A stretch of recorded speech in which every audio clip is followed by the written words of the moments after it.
এক পোলা হুম, এক মায়ের খুব ভালোবাসে, হুম, দুনিয়ায় আর কিছু চাই নয় মায়া ছাড়া। আচ্ছা। কিন্তু মায়া পোলাটারে পছন্দ করে না। ওহো। অনেক চেষ্টার পর মায়া সে পোলাটারে কইল যে ঠিক আছে, হ্যাঁ, আমি তোমারে ভালোবাসতে পারি, হ্যাঁ। আমার একটা জিনিস এনে দিতে হবে। কি রে? পোলাটা তখন কইল যে তোমারে পাওয়ার লিগা আমি দুনিয়ার যে কোনো জায়গা থেকে যে কোনো জিনিস এনে দিতে পারি। হ্যাঁ, হ্যাঁ। মায়েরা তখন কইল তুমি তোমার মায়ের কইলজাটা আমার এনে দাও।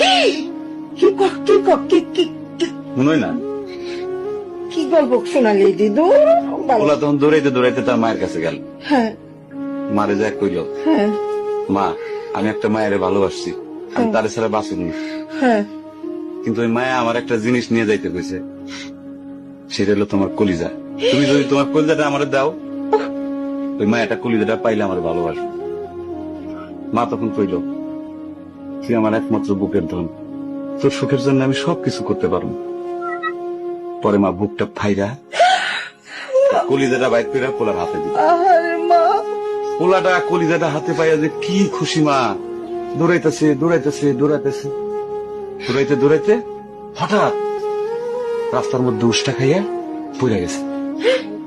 হাতের কলিজাটা হাতের থেকে সুইটা রাস্তার মধ্যে পড়ছে।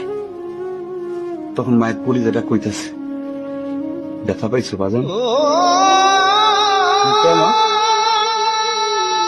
কোন মায়া যদি এইরকম কয়, সেই মায়ের আমি, আমার মনে হয় জগতের সব মায়ে একরকম, আমি পারো না মা, আমি তোমার ছাড়া আমি থাকতে পারবো না মা।